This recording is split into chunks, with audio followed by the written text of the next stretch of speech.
નમસ્કાર, તમે જોઈ રહ્યા છો લાઈવ આદેશ ન્યૂઝ। હું दीपिका पटेल। જોઈએ આજના મુખ્ય સમાચાર। अंग्रेज़ों ने इस देश में बहुत सारे कानून बनाए थे डिवाइड एंड रूल करने के लिए, लूटने और बांटने के लिए, लेकिन कांग्रेस ने भी बहुत से कानून बनाए इस देश को डिवाइड एंड रूल करने के लिए और लूटने और बांटने के लिए। 1991 में पहला कानून बनाया प्लेसेस ऑफ वर्शिप एक्ट, और हिंदू, जैन, बौद्ध, सिख के लिए कोर्ट का दरवाज़ा बंद कर दिया। 1992 में दूसरा कानून बनाया, इस देश को हिंदू और मुस्लिम में बांट दिया, अल्पसंख्यक बहुसंख्यक में बांट दिया। हिंदू लॉ हिंदू, जैन, बौद्ध, सिख पे लागू होता है, लेकिन हिंदू को मेजॉरिटी बना दिया, सिख, जैन, बौद्ध को माइनॉरिटी बना दिया। ये इसकी डिवाइड एंड रूल की पॉलिटिक्स थी।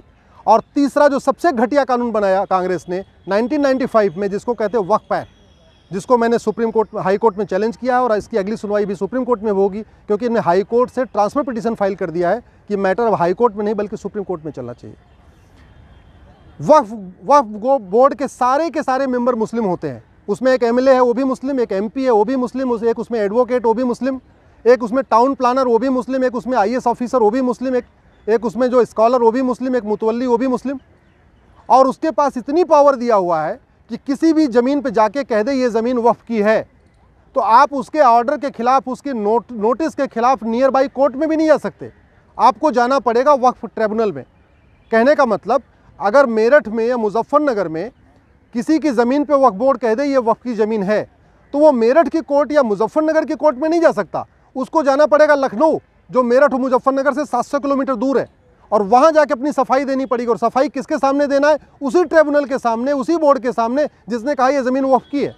तो वक्फ बोर्ड चोर हो गया, वही वक्फ बोर्ड दरोगा बन गया, वही वक्फ बोर्ड जज बन गया, वही वकील बन चुका है। ऐसा कानून हिंदुओं के लिए नहीं है, ऐसा कानून जैन के लिए नहीं है, ऐसा कानून बौद्ध के लिए नहीं है, ऐसा कानून यहूदियों के लिए नहीं है, ऐसा कानून पारसियों के लिए नहीं, किसी के लिए नहीं। केवल और केवल एक कम्युनिटी के लिए कानून बनाया कांग्रेस की सरकार ने 1995 में, वो है मुस्लिम्स के लिए। और इस कानून में इतनी शक्तियां दे दिया है कि वक्फ बोर्ड को नोटिस इशू करने के पहले कोई जांच पड़ताल भी नहीं करना, उसको जहां मन चाहे वहां वो नोटिस इशू कर दे। इसके चक्कर में ये वक्फ बोर्ड वसूली कर रहा है, लोगों को धमकाता है कि हम इसको वक्फ की प्रॉपर्टी डिक्लेयर कर देंगे, लोगों से पैसा लेता है, गरीबों का धर्मांतरण करा रहा है। आदिवासी एरिया में जहां लोग कानून नियम को ज़्यादा नहीं जानते, वहां पे ये नोटिस देता है और कहता है कि भाई एक तरीका है, अगर आपको ज़मीन बचानी है तो इस्लाम कबूल कर लो, मुस्लिम बन जाओ। तो इस तरीके से छत्तीसगढ़ के एरिया में, महाराष्ट्र के एरिया में, या और भी जहाँ पे पिछड़े लोग रहते हैं, गरीब रहते हैं, जिनको नियम कानून ज़्यादा नहीं पता, वहाँ पे ये कन्वर्जन का कारण भी बन गया है। इसीलिए मैं कह रहा हूँ ये कानून ख़त्म होना चाहिए। घटिया कानून बनाना सबसे बड़ा राष्ट्रद्रोह है, और घटिया कानूनों के खिलाफ चुप रहना भी सबसे बड़ा राष्ट्रद्रोह है। मैं इस देश के सांसदों से निवेदन करता हूँ, विधायकों से निवेदन करता हूँ, इस घटिया कानून के खिलाफ बोलिए। 1991 के प्लेसेस ऑफ वर्शिप एक्ट के खिलाफ बोलिए, 1992 के माइनॉरिटी कमीशन एक्ट के खिलाफ बोलिए, और 1995 के वक्फ एक्ट के खिलाफ बोलिए। ये तीनों कानून कांग्रेस ने भारत में डिवाइड एंड रूल के लिए बनाया था, सत्ता के लिए बनाया था, मुस्लिम अपीजमेंट के लिए बनाया था। और जितनी दोषी कांग्रेस है इस कानून को बना के, उतने ही दोषी वो लोग हैं जो इस कानून पे मौन है।